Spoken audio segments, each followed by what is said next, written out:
안녕하십니까. 안보 관련 주요 이슈를 분석해서 전해드리는 안보 채널입니다. 최근에 오스틴 미국 국방장관이 전 세계 미군의 배치 태세, 자원, 전략과 임무에 대한 재검토를 시작했다고 발표했습니다.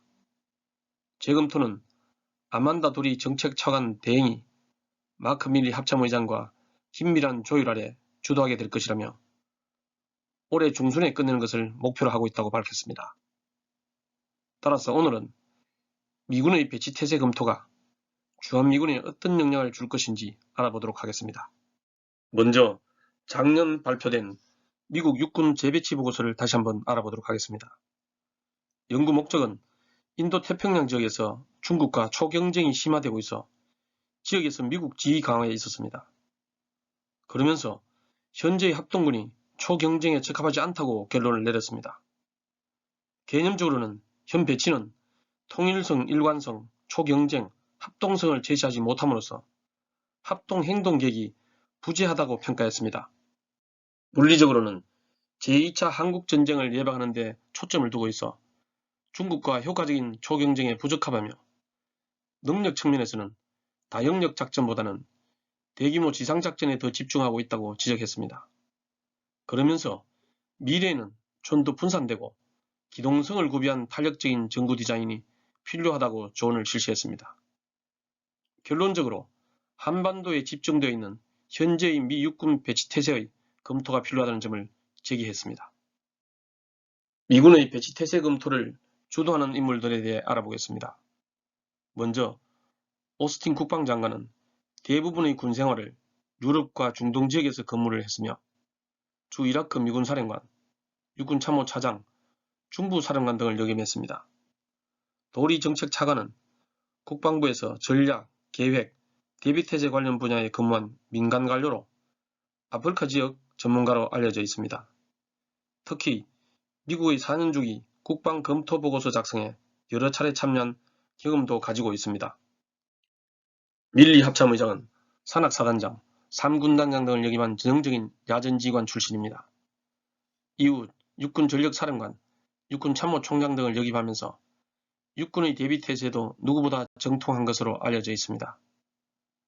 미군 배치 태세를 재검토하는 과정에서 이들 3명의 의견은 매우 큰 영향을 미칠 것으로 예상됩니다.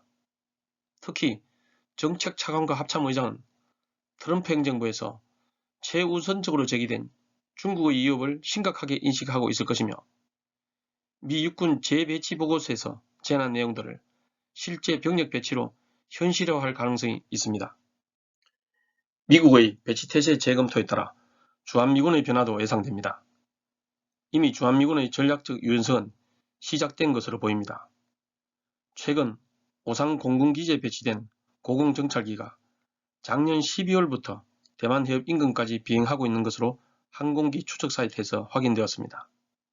이미 정찰 자산은 중국의 위협을 사전 탐지하기 위한 활동을 개시한 것입니다.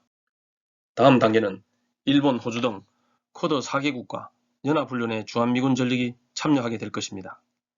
처음에는 오산, 군산기지에 배치된 공군 전력 위주로 참가하다가 지상군 병력까지 참가하게 될 것으로 예상됩니다. 또한 미국의 병력 전개 유연성과 신속 배치는 바이든 행정부에서도 지속될 것으로 보입니다.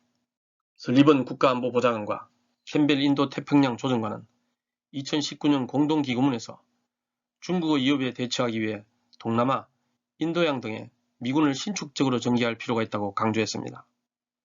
미 육군 재배치 보고서 작성을 주도한 것으로 알려진 플레이 교수는 개인 의견을 전제로 정구 사이에 신속하게 전개하는 병력 전개 유연성이 앞으로는 더욱 가시화될 것이라고 밝혔습니다. 물론 샴포 전 8군 사령관은 한반도 안보 상황이 바뀌지 않는 상황에서는 현재의 주한미군 태세를 유지하는 것이 중요하다는 의견을 밝혔습니다. 특히 바이든 행정부의 재검토는 트럼프 행정부가 추진한 미군 병력 감축을 수정하기 위한 신호로 본다고 평가했습니다. 하지만 미국이 중국의 위협에 적극 대응하기 위해서는 인도태평양 지역에서 미군 재배치는 필수적인 요소입니다. 이런 측면에서 우리의 준비가 필요한 시기입니다. 감사합니다.